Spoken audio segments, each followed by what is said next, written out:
So, isa sa mga common na problema 'pag mayroon kang ano, yung mga gamit na may gulong is yung natutusok siya ano ng mga minsan pako, minsan screw, minsan ano. So, yan din yung isa sa mga problema ko. Kasi dati meron akong scooter na laging gamit, yung ano, yung E10 na electric scooter. Yung maliit lang yun siya, parang 10-inch lang yung gulong nun. Kaso isa sa mga naging situation ko lagi dun is lagi siyang nabubutas. Tapos every time na gagamitin ko siya, parang yung napuprostrate ka ba kasi hindi mo lang siya magagamit ng ilang araw tapos tusok na naman ng ano ng pako tapos hindi mo man lang ma-enjoy yung rides mo kasi nga kailangan mo naman mag-ayos na naman ang gulong, bibili ka na naman, gastos na naman. So after ilang months talaga naghahanap talaga, wala akong idea kasi na may mga product pala na nagtutulong nun na para mabawasan yung ano yung chances na matusok ka, no, yung para ma-flat ulit, para hindi siya maano. Hindi ko alam na may ganun pala. So, nag-search ako sa internet, may nakita akong dalawang klase dalawang klase ng pangtulong doon. Parang sealant siya na automatic na magsisil yung butas ng gulong pag natusok ka agad ng pako ba, screw or anything. Tapos meron dalawang choices doon ako nakita. Pangalan doon is yung slime, tapos yung flat out. Pero yung tingin ako ng reviews, parang malagi kong nakikita is yung ano, mas nagugustuhan ng maganda yung reviews ba kung mga customers review yung flat out talaga mas nag-stand out.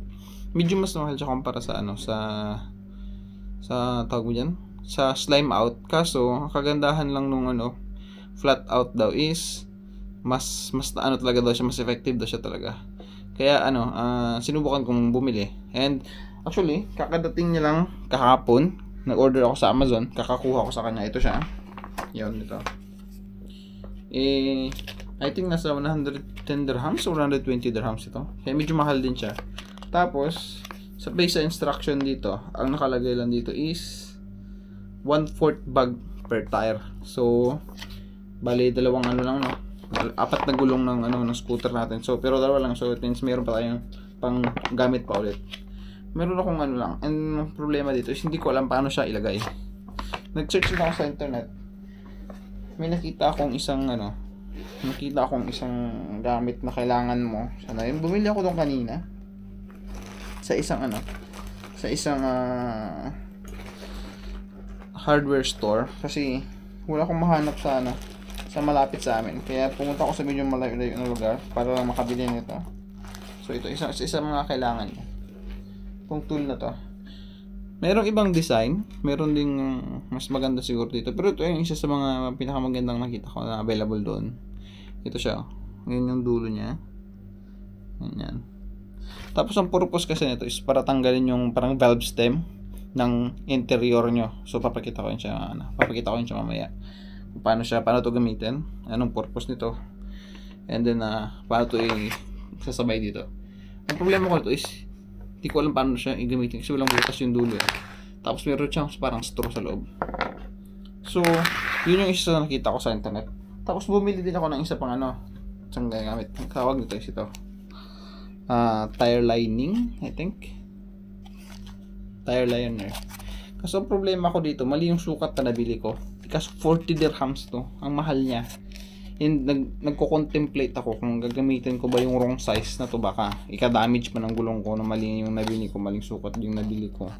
Kasi medyo matigas din siya So maybe effective din talaga to sana. Kaso nga lang, mali yung sukat na nabili ko. So ang gagawin ko na lang is tatago ko na to para sa next ko na kung magkakaroon ako ng next na bike. Hindi ko na muna ito gagamitin kasi for sure magkakaroon din ako someday ng bagong bike din. And then ang nagiging situation natin ngayon is ito na lang yung lalagyan natin. Susubukan natin. Sabi natin i-mix daw dapat maayos na lagi. Kaso problema ko, hindi ko alam kung paano gamitin ito niya. Kasi dapat may nakalagay dito na parang hose. Yun, dito nga hose. Tapos ito ipapasok mo sa dulo ng ng pito ng interior mo. Kaso nga lang, sinisan na natin. Masaya siya madumi. Wala akong idea kung paano to ilagay doon. Kasi meron siya dito parang ganito. Ganyan Wala namang butas. So nagtataka ako kung paano siya gamitin. Walang instruction kasi nakalagay dito Meron pala. Mama. Ano nakalagay dito? Yung dulo lang ang tatanggalin. Okay. Okay. Anyways, natanggal natin, nalinisan na natin. Sige, linisan na natin. Sumali pala ako, guys. Ang pala, gagawin pala dapat is ito. Lagay mo pala ito ulit. Ganyan. Tapos sabi dito, ito, dulo lang ang nakalagay. Dulo lang pala. Mahina pag di nagbabasa eh. Ito lang, tatanggalin yung dulo. Ayun, natatanggal na yung dulo. Ayun lang pala eh. Hinahirapan pa ako doon ah. Ayun. Pakalakas talaga. Ito lang pala. So, ano yun? Stop ko dito. Hihilain ko hanggang matanggal itong... Ayun! Matanggal nga. Buisit. Ito lang pala. Yun lang pala yun. Pinahirapan pa ako. Actually guys, di mo na pala kailangan bumili ng ganito. Hindi mo na pala kailangan. Nandito na yung tool mismo pala oh. Ayan siya oh. Ayan oh. Ngayon ko lang nakita. So gumastos pa ako ng 10 dirham para dito. Meron lang pala dito. Hindi kasi sila nakalagay sa internet din. Wala akong mahanap na sa nakalagay. Yung iba may nakaseparate na tools. So ito yan, makita natin ano. Hindi mo na kailangan to. Hindi mo na kailangan bumili nito. Ito yung kailangan mo. Meron kang sa takip niya mismo. Unclear instructions, boy. So, adang yan. Pwede lang palang ganun. So, yun. Tatry natin siya maglagay na. So, ito guys.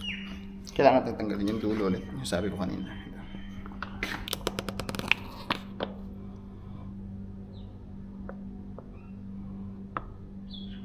No. Mas ang konti. Ito. Yun. Ito na yung magiging removal tool mo din. Ano?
So yun guys, ganoon lang kasimple ang ganoon lang kasimple ang paglagay ng flat out. Kaya mamayang gabi susubukan natin kung anong feeling nung may parang liquid sa loob ng gulong habang tumatakbo siya. Tapos kung ano yung parang feeling din na na magsisil siya. Kasi hindi ko naman alam kung matutusok siya mamaya eh. Pero pag-pray natin na hindi. So yun, hello guys. Ayan is yung gabi natin na ride. Titingnan natin kung kamusta yung gulong. Actually, after nalagay ko yung flat out, parang pakiramdam ko parang medyo mabigat yung gulong kaunti hindi siya parang gano'n ka smooth naman siya, pero may parang yung ramdam mo may parang bigat na side siya. But I think it's okay. Hindi naman siya gano'n talaga karamdam. Kasi nga dahil naman naka-flat tire naman tayo, hindi mo talaga siya gano'n ka-feel. Since naturally na malambot talaga yung flat tire Pero matatry natin na kung sa mabilis na speed, kung kamusta siya, kung okay ba yung performance niya sa yung parang hindi ba maapektuhan. Kasi marami yung nilagay natin kanina eh. Halos more than more than the recommended value yung amount na nilagay ko eh. Kaya yun yung inaalala ko. Kanina kung baka pag nalagay ko masyado siyang mabigat sa gulong. Pero sinabi ko sa mabilis mamaya. Try natin na mabilis yung takbo. Kasi yung dito, okay lang siya sa mabagal. Mga 10, 15. Pero what if pala pagdating ng 30, ramdam niya parang may nag-wiggle na yung gulong or ano ba. Check din natin yun. Hopefully is hindi siya masyado magkaroon ng negative effect So yun, so na-feel ko talaga. Kasi binuhat ko siya sa curb. Or yung ano ba tawag doon? Curb ang alam ko tawag dito eh. Medyo mabigat nga yung gulong. Medyo may siya. Para bang mahirap siyang ibuhat or position ba? Parang ganon. Tingin. Hindi naman ganon kalaki ang difference ng weight eh. Sadyang ramdam mo lang talaga na may parang liquid talaga yung gulong. Kasi naparami ata ako ng lagay talaga. Pero check natin sa high speed kung may ibang differences ba or may other things ba. So ito guys, papunta na tayo sa medyo mabilis din na daan Titingnan na natin kung ramdam mo ba. I think ramdam ko siya ngayon na medyo yung gulong kasi naparami ako ng lagay ng hangin kasi dapat sa is na normally lang nasa 20 PSI lang or 15 to 20 PSI lang, but I think yung nalagay ko ngayong araw na to masyadong sobra sa hangin yung gulong, kaya I think kailangan kong i-adjust to. So kailangan kong ma-adjust mamaya, pabukasan natin ng kaunti and then subukan natin muli kasi mag-off-road tayo nito eh. So check nyo pala yung video natin na coming soon kasi mag-off-road ulit tayo. May kasama tayong kaibigan. Di ko alam kung matutuloy siya, pero baka sana matuloy siya para masaya. So ayun, update ko kayo maya. Ayun guys, ito na. Nasa mabilis na tayo. Ay kailangan ko lang bumagal. May nag-cut off sa akin ng sasakyan. So ito na, medyo mabilis-bilis na itong side na to. Takbo natin ngayon. Feel ko yung sa flat out talaga, hindi mo talaga siya ramdam masyado sadyang ramdam ko lang yung vibration ngayon kasi yung amount ng hangin na nilagay ko sa gulong is masyadong marami. So ito yung sa tingin ko na nagkukos ng vibration. I think kailangan ko nga siyang bawasan talaga. Pero overall guys, kagandahan ng flat out kasi alam mo parang yung confidence mo na ma-flat man siya uuwi kang hindi nagtutulak ng bike na ganito kalaki katulad sa scooter natin ngayon, bike natin, electric bike natin na ilang kilo to, yun. Tapos ang bigat kaya nito, imagine mo pa galimbawa ito yung tutulakin mo pa uwi kasi flat ka or hindi naman magpe-pedal ka ng flat, tapos ganito kalaki yung pinipedal mo, ang hirap nun. Kaya sa advantage ng flat out, maliban sa mental lang, psychological fact na alam mo may magsisilip ng maganda sa kanya is hindi po siya masyadong ramdam talaga. Yung vibrations na nararamdaman talaga natin ngayon is amount ng hangin sa tire natin, which is quite good kasi kahit na marami yun nilagay ko sa tire natin sigurado magagamit ito bukas ay mamaya, para sa off-road adventure natin So based sa reviews nila guys ng flat out, sabi doon sa flat out kaya doon nun maging liquid for up to 10 years sa plastic siguro I think. Halimbawa marami kang nabili tapos ayaw mo yung malagay siya lahat tapos natambay siya doon sa sa storage mo, so hindi sila titigas kaagad and then ang advisable naman sa sa sachet niya na nakalagay doon, mag-check ka ng tire mo every 6 months scope